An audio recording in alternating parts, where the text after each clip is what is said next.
We received some absolutely wonderful questions from folks in response to our recent emails, and I wanted to talk about some of them because I think they're really important. So, one of the first ones that we got and I receive often is, what are some ways I can boost my confidence in my body's ability to give birth? I think as fat folks, there's a lot of doubt around our ability for our bodies to do anything. I don't know about you, but my entire life I was taught that like I was too fat to play sports, and like I wasn't coordinated enough, and like the clothes never fit. And so therefore I just never did any of those activities. I didn't give myself the option to build that confidence, that body confidence in my ability to do things, even living in a larger body. So I think exploring past experiences where maybe you didn't have that confidence to do something, starting with that, like what's something that you wanted to do as a kid that maybe you didn't, or even as a young adult or an adult that you have been held back from because of your weight or your body size.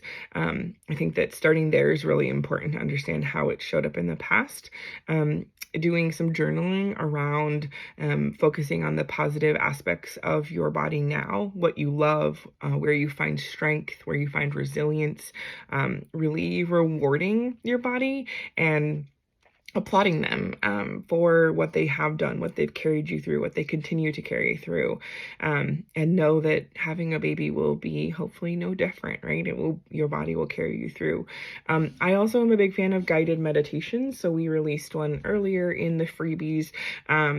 It's just a little one that I created, but I love guided meditations. I think that listening to them before bed can be a great way to unwind, relax, reflect, and really like internalize those beliefs about your body's ability to have a baby, to get pregnant, to birth, to be a parent. That all plays into the mindset. One of the other questions that I received is about feeling self-assured during the birthing process. And my biggest piece of advice here is practice. It's just going to take time unwiring, unlearning all of the negative beliefs and stereotypes that exist around fat bodies and fat bodies in pregnancy, and using what you learn and the confidence you grow and potentially some self-love right in there to feel more confident, more assured that this process is going to be doable, that it's going to, and hopefully not just doable, hopefully joyful, right? We want to release some of that anxiety, that body fear, and enjoy this experience because it is really unique and it's really cool. And letting our fatness or society's perceptions of our fatness get in the way sucks the life out of the experience. I can tell you, I know firsthand. One of the common questions we received is, are there any specific birthing positions or techniques that are beneficial for folks in larger bodies? And I would say that it depends, right? No body is the same, even if they are bigger, and what one person finds comfortable, another might not. I think one of the ways doulas really support folks is to understand where they might be in labor, how baby might be positioned based on symptoms or experiences that the birther's having, and helping them adjust from there. One of the biggest things that we do here at Big Fat Pregnancy that I recommend for all birth workers is to make sure you have a weight inclusive birthing stool.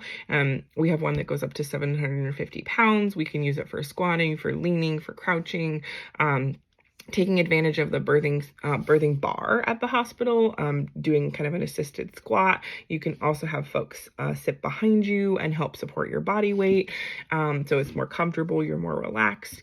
Anything where you can get that kind of support around you, having your back supported, your sides, your hips supported, all of those are going to help. So I don't think there's any one specific position.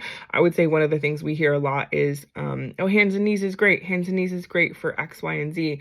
But hands and knees can be really difficult for people. And it can be really difficult for anybody, not just folks living in larger bodies. It's a pretty tiring position on shoulder joints, on knees.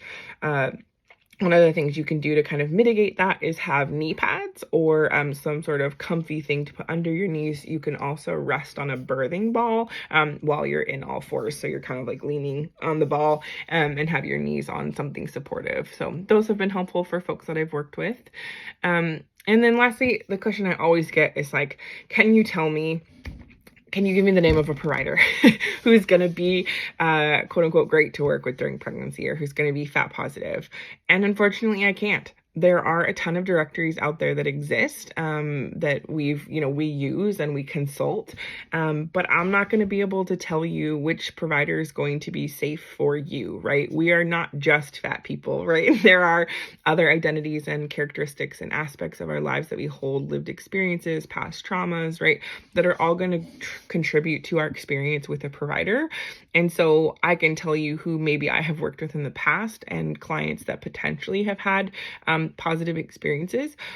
And there's probably going to be some places in that relationship where they didn't have as positive experience. So I would say it's multifaceted, it's complicated, and really using our fat positive provider guide and the course are going to be your biggest helps in understanding the steps for how to find that provider, so that you can find that provider based on all of the different characteristics and kind of restrictions, right? Your location, your insurance, what kind of birth you're having, etc. I wish it was as easy as like, yeah, these are the top 5 providers in Seattle. These are the top 5 providers in Los Angeles, right?